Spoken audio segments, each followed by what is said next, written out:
Vamos ahora con un fenómeno que está creciendo lamentablemente en nuestra sociedad. Les cuento, con el uso masivo de las redes sociales también está aumentando el número de personas, en su mayoría hay que decir mujeres, que sufren violencia a través de la tecnología. Estamos hablando de acoso, estamos hablando de amenazas, difamación, control de contenidos. Son algunas de las nuevas formas de la violencia de género a través de la red. Sin embargo, la legislación parece ir por detrás de las agresiones cibernéticas. Pues bien, para hablar de todo ello y saber cómo actuar ante este terrible problema, contamos con Encarnación Aguilar, es directora general de Violencia de Género y Asistencia a Víctimas de la Consejería de Justicia e Interior de la Junta de Andalucía. Muy buenas tardes, bienvenida. Buenas tardes. Saludamos también a Mar Monsoriu, es consultora tecnológica y escritora, directora de la Tencia, empresa dedicada a servicios de inteligencia en marketing e internet. Bienvenida. Hola, ¿qué tal? Y por último, saludamos a Francisco Manuel Gutiérrez Romero, es magistrado del Juzgado número 2 de Violencia sobre la Mujer de Sevilla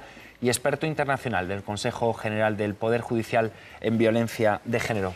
Buenas tardes. Buenas tardes. Gracias por acompañarnos. Bueno, pues en primer lugar, a mí me gustaría saber, cuando hablamos de violencia de género a través de las redes sociales, ¿estamos hablando de un fenómeno nuevo, de una mutación, ya sea Encarnación, que no le gusta nada esta palabra, de lo que se viene conociendo como violencia tradicional? Bueno, ya te he comentado antes que en realidad es la misma violencia, es la violencia de género, es lo que ya está instaurado en esta sociedad, que es machista. Simplemente lo que han hecho es adaptarse a las nuevas tecnologías, que ya no son nuevas, que son avances tecnológicos, ya llevan mucho tiempo aquí, y han adaptado su lenguaje y su forma de imponerse a las mujeres a través de esas nuevas herramientas que tenemos, que son las redes sociales. Por tanto, mutación no, lo que hay es una nueva forma de ejercer la violencia de género, además bastante peligrosa porque alcanza todo lo que quieran alcanzar las redes sociales y además a golpe de clic. Sí, yo más que de mutación hablaría de evolución. Se ha pasado de una violencia física, de una violencia psicológica, de una violencia sexual incluso, a una violencia cibernética, donde la evolución de las tecnologías en la sociedad actual ha supuesto que este tipo de conductas de manipulación, de control de los datos personales de la víctima, pues haga sobre esta una herramienta útil en manos de sus agresores para lograr su objetivo final, que a veces puede ser no solamente manipularla o humillarla, sino también obtener una respuesta definitiva a esa relación que ya estaba cesada o estaba en crisis en vías de cese. Mar, hablamos de un fenómeno minoritario. ¿Qué dimensiones alcanza? Pues yo creo que dimensiones preocupantes en cualquier caso, y además me parece, coincido con ellos, en que va increciendo. Es decir, porque yo lo estoy observando en menores, que es por lo que me preocupa mucho y por lo que, bueno, de mi parte te agradezco que hayáis sacado este tema, ¿no?, en la televisión, porque hay que alertar un poco a los padres acerca de este problema en menores, porque se está dando en casos de niños a partir de 12 años, que me parece terrible. Entonces hay que alertar a las madres para que las niñas no sean las víctimas en este caso y también para que los niños no ejerzan ya de maltratadores tan tempranamente. Claro, se trata, Encarnación, de una violencia psicológica, o se puede llegar incluso también a ese maltrato físico. Bueno, la violencia a través de las redes sociales es una violencia psicológica y tiene las mismas manifestaciones que una violencia física a nivel psicológico, es decir, esa persecución, ese maltrato genera una serie de problemáticas en la persona que lo padece, como puede ser una depresión, trastornos de ansiedad, miedo, que es muy preocupante, ¿no? Sí que hay un repunte, y un repunte importante, y yo quería decir que acabamos de conocer una encuesta que se ha hecho, que ha salido el 14 de marzo, precisamente, que se han entrevistado a 8.000 adolescentes, y hay un 30% de aumento de la violencia a través de las redes sociales. Entonces sí, es una violencia psicológica y lógicamente la violencia tiene unos ciclos, la violencia tiene unos estadios y, como todos sabemos, puede acabar no siempre en violencia física. ¿Y qué síntomas tendrían las víctimas, Encarnación? Pues tienen, en adolescentes en concreto, sí, pues pueden presentar aislamiento social, pueden presentar anorexia, pueden presentar insomnio, pueden presentar muchas dificultades de contacto en sus redes sociales, pueden dificultar su desarrollo personal dentro del colegio, en fin, en edades muy complicadas como son los 14 y los 19 años, con lo cual yo creo que es un tema para tomarse en serio, ¿no? Creo que es un tema que preocupa y me parece bien que estemos aquí hablando hoy precisamente de ese tema. Francisco, pero es difícil perseguir este tipo de delitos. ¿Cómo proteger a las víctimas? Sí, efectivamente es muy complicado, sobre todo teniendo en cuenta el anonimato de la persona o de los presuntos agresores que realizan este tipo de conducta delictiva. Existe un conjunto de medidas de protección, no solamente en la ley de violencia, sino también en nuestro Código Penal y nuestra ley de enjuiciamiento criminal, que hay que saber utilizar en la medida posible para llegar a la conclusión final, que es intentar evitar que siga existiendo ese tipo de conducta, ese tipo de manipulación hacia la víctima y, sobre todo, algo fundamental, no solamente hay que atajar el problema de la comisión de este tipo de delitos contra la intimidad, donde se está vulnerando no solamente el derecho a honor o la intimidad o la paz familiar, sino también hay que tener en cuenta las consecuencias que este tipo de delito supone en el propio entorno familiar de la víctima más próxima y que le va a provocar, como bien ha dicho Encarnación, una serie de consecuencias psicológicas o psíquicas que también tienen que ser valoradas como una consiguiente consecuencia de la responsabilidad delictiva que se ha cometido. Bueno, Francisco ponía sobre la mesa el anonimato, un factor clave en el aumento de este tipo de agresiones. Sí, es que yo creo que intentan apoyarse en eso para, de alguna forma, fastidiar todo lo posible la vida a la víctima. Es decir, es algo que cara a cara no harían principalmente. Pero bueno, luego un poco discrepo en ese sentido con él, porque al final en Internet todo deja trazas. La gran faena es que para perseguirlos hay que pasar por la denuncia, o sea que no es algo tan inmediato. Es decir, aunque al final esa gente que supuestamente se cree que lo está haciendo anónima se les va a pillar, porque siempre se les puede pillar porque han dejado trazas. El caso es que para la víctima, además, defenderse se tiene que pasar por un vía crucis judicial horroroso que no facilita nada. Desde que pone la denuncia hasta que el tema le queda resuelto, Francisco lo puede explicar mucho mejor que yo. Todos los pasos procesales son terribles y sufre mucho la víctima y su familia. Sí, sobre todo en esta materia es fundamental la formación y la especialización de todas aquellas personas que intervienen en la investigación, en la instrucción y en el enjuiciamiento de ese tipo de delitos. Por lo que dice la compañera, no solamente porque a veces inicialmente el anonimato es un obstáculo importante, sino porque posteriormente el ejercicio por parte de la víctima de la acción penal pues lo puede convertir en un obstáculo todavía mayor a la hora de llegar a ese examen final, que es el juicio. Claro, y no se pueden buscar atajos, Francisco, para llegar a la solución. Bien, para eso están las medidas cautelares, las medidas de protección, donde en la fase de instrucción intentamos que la víctima deje de sufrir ese tipo de acoso, ese tipo de hostigamiento, a través de medidas como alejamiento, comunicación o prohibición de cualquier tipo que permita que este señor o estos señores puedan seguir hostigando a esa víctima a través de las redes sociales. Lo cual es difícil luego llevarla a la práctica y sobre todo llegar a un entendimiento y a un seguimiento y control de ejecución de ese tipo de medidas. Bien, pues nos quedamos con esa idea, pero antes de continuar con la tertulia vamos a ver un breve reportaje sobre los aspectos negativos de la vida virtual y en concreto de la violencia de género a través de las redes sociales y de los teléfonos móviles. Sí, el primer punto siempre sería ver las oportunidades que nos ofrece la red y que nos ofrece Internet, ¿no? A todos los niveles, nivel laboral, nivel de ocio, nivel de relaciones sociales. Hay una parte positiva, lógicamente, y una parte negativa. Y la parte negativa es que, bueno, pues todos los aspectos negativos de la vida no virtual, en concreto en violencia de género, digamos que podemos encontrar un paralelismo en lo que son las redes. Puede haber acoso, puede haber suplantación de identidad con el fin de hacer daño a otra persona, bien publicando información como si fuese esa propia persona quien la publicase, o bien difamando, por ejemplo. Puede haber amenazas, por ejemplo, en una relación, ¿no? Al término de una relación o cuando esta está finalizando, puede haber un control, por ejemplo, a través de WhatsApp, de la hora de conexión de esa persona, incluso bueno, de contraseñas, de correo electrónico, de perfiles en redes sociales.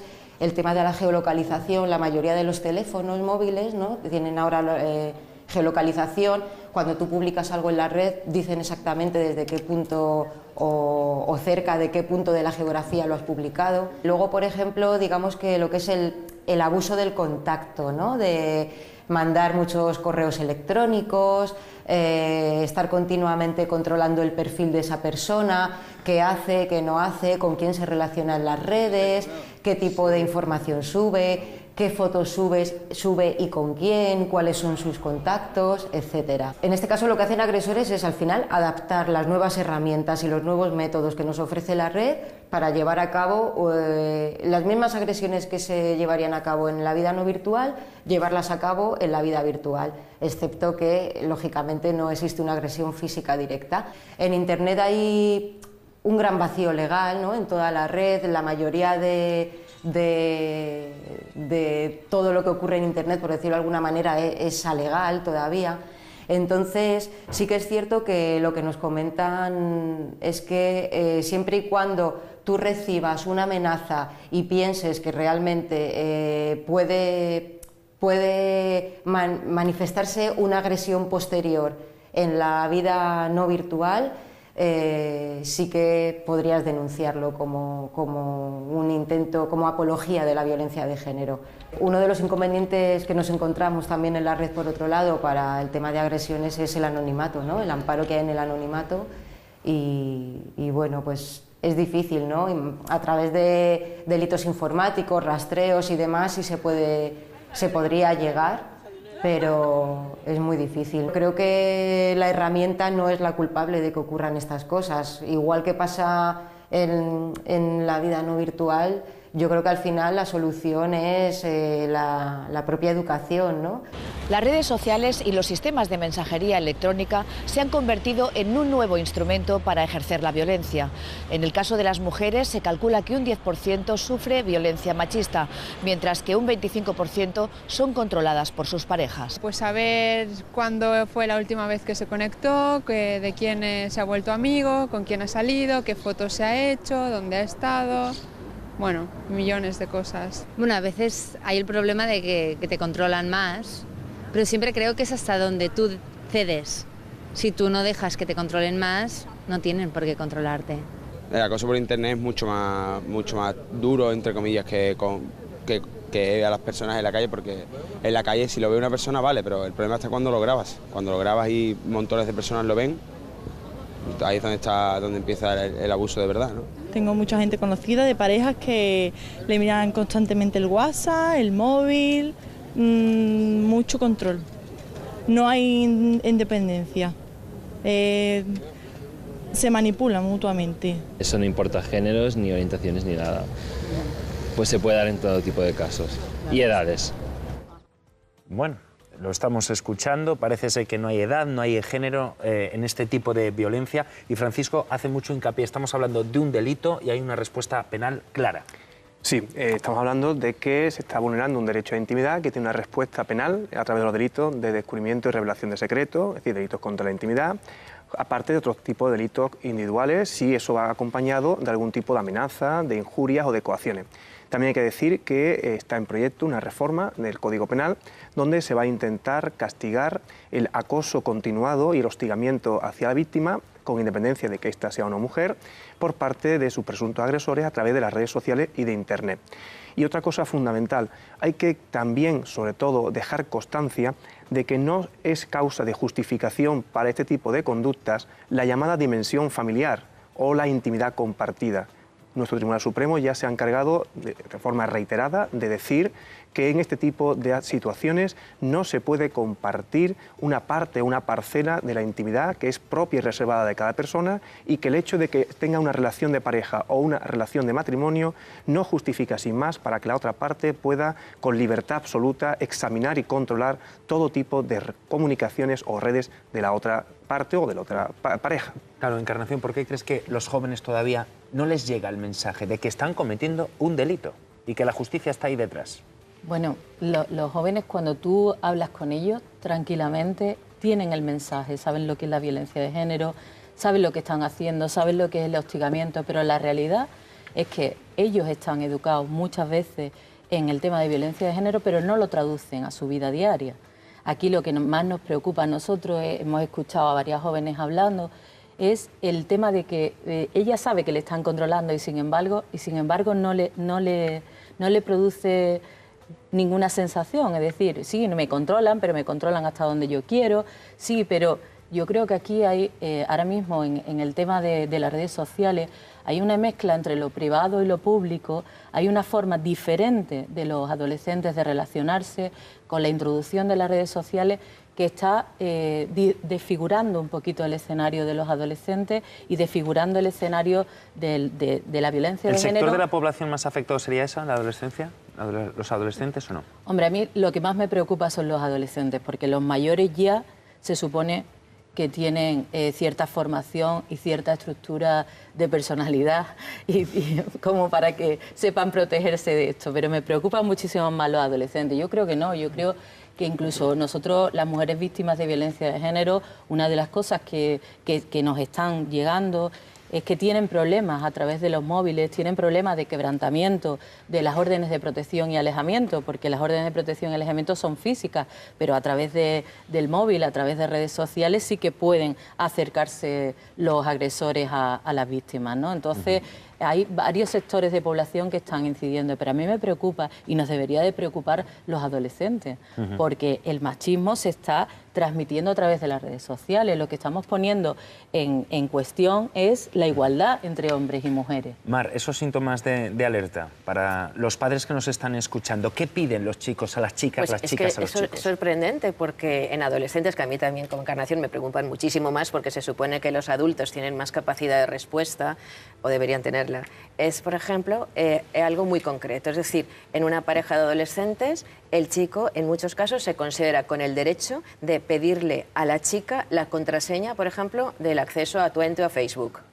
Y no al revés. Es decir, yo podría entender que se compartieran, que me parecería mal en cualquier caso, pero no. Es decir, si no me das tu contraseña de Facebook es porque no me quieres. Y la otra, tonta, porque no puede ser otra cosa, o es que me lo pide porque es que me quiere. Es decir, no, es decir, yo tengo que transmitir el mensaje que cada uno nos tenemos que controlar nuestra propia vida, que no porque te controlen te quieren. Eso hay que dejarlo bien claro. Si te controlas, casi todo lo contrario, es porque no te quiere y porque está él muy inseguro. Entonces, hay que negarse a dar la contraseña de Facebook, hay que negarse a contestar inmediatamente los mensajes de WhatsApp, que también está pasando, WhatsApp, Telegram y demás, ¿no? Line. Es decir, si no les contestan las niñas a los niños el WhatsApp, enseguida es que estás con otro, a saber qué estabas haciendo. Y empiezan unas fórmulas muy agresivas solo porque alguien no ha contestado. Pues oye, yo misma a lo mejor lo llevo en el bolso y tardo un montón en contestar los mensajes. Es un poco absurdo. Demasiada tolerancia, Francisco. Sí, bueno, se denuncia poco también. No es que se denuncie un poco, sino que además también hay que tener en cuenta otra cosa que no estoy de acuerdo en este sentido con mis compañeras. La edad de las víctimas no solamente son de adolescentes. Ha habido una evolución también importante y todo tipo de personas, todo tipo de víctimas, con independencia de la edad, sufren este tipo de situación y no son conscientes de ello.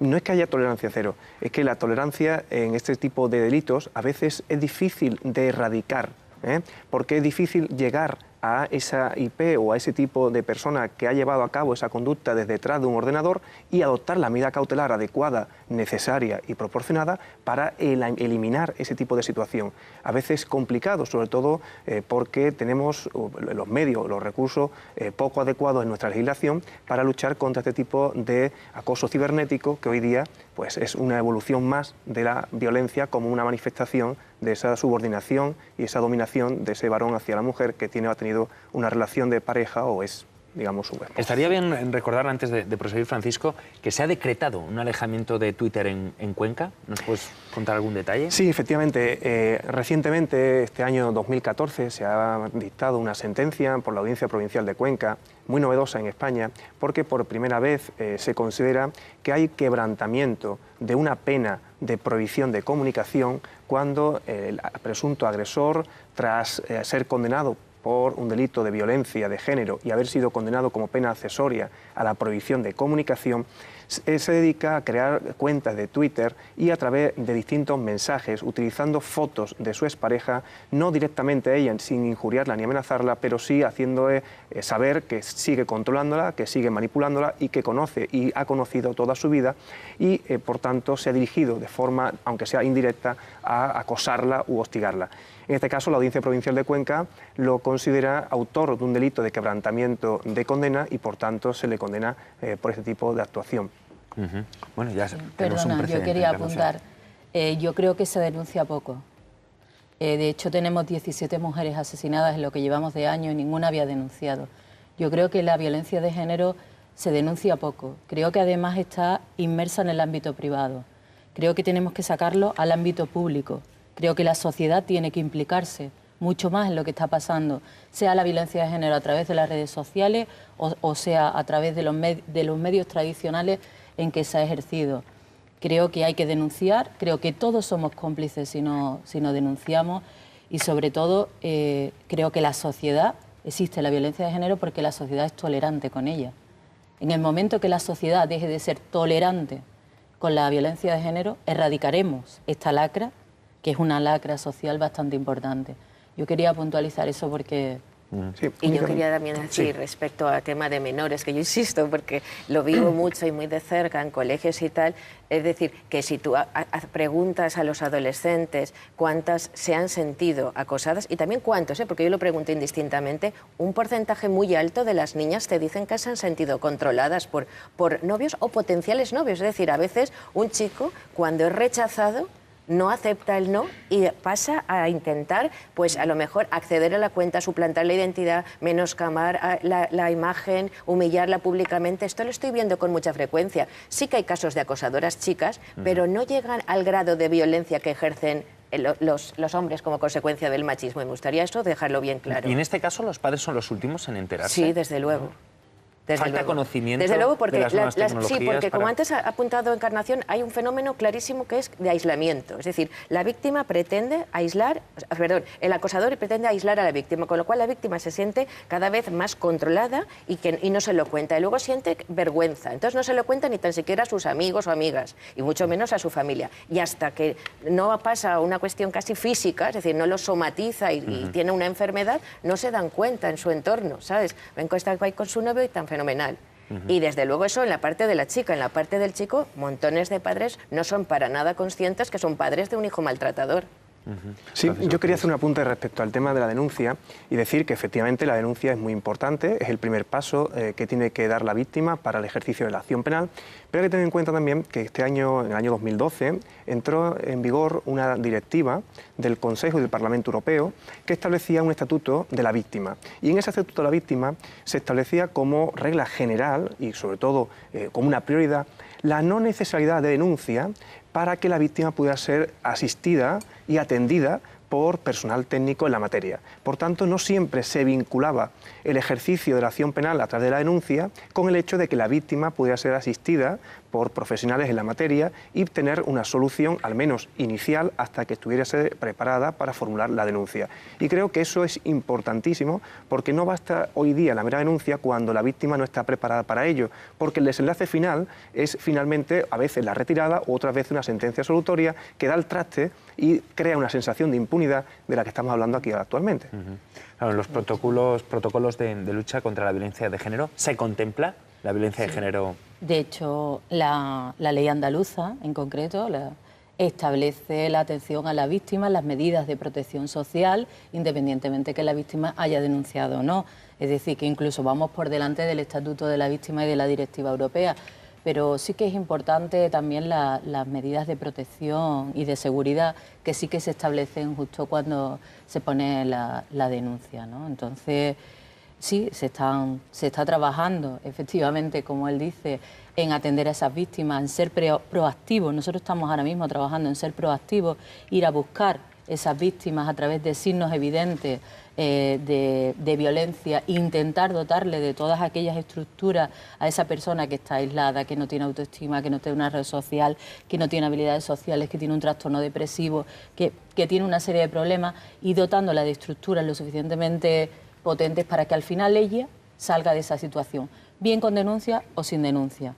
Pero lo que sí es verdad que si lo hace sin denuncia, muchas veces, y tenemos testimonios de muchas víctimas, una vez que ellas han salido, siguen siendo víctimas de agresiones, no tienen por qué ser físicas, sino de otro tipo, ¿no? A través de los hijos, a través de amigos, a través de las redes sociales, a través de... Entonces la denuncia no es que sea fundamental, pero sí que es algo importante.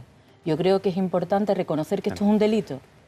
es importante reconocer que hay que tener una tolerancia cero respecto a este tema, ¿no? Desde luego, y buscando esas soluciones, ¿qué deberíamos de hacer de una manera prioritaria para acabar con esta violencia de género a través de las redes sociales? Pues desde luego comentarlo en casa, comentarlo mucho en los centros escolares y comentarlo en todas partes. Medios de comunicación. Sí, por supuesto, involucrarnos, como antes decía ella, toda la sociedad. Es decir, esto es un problema que existe, que está siendo especialmente grave porque va increciendo, es decir, ya ha dicho ella, ha aumentado mucho, y entonces y dejar claro, es decir, que las redes sociales no se pueden convertir en un instrumento, ¿no?, al servicio de los maltratadores, que ya me parece el colmo, una herramienta que yo abogo siempre por ella, que podría ser súper positiva, que vaya en contra de las mujeres o en general de la violencia. Bien, yo en esta materia sí me gustaría también hacer un pequeño apunte, y es que la lucha contra la violencia de género, la respuesta judicial es un pilar, pero no el único, ¿eh?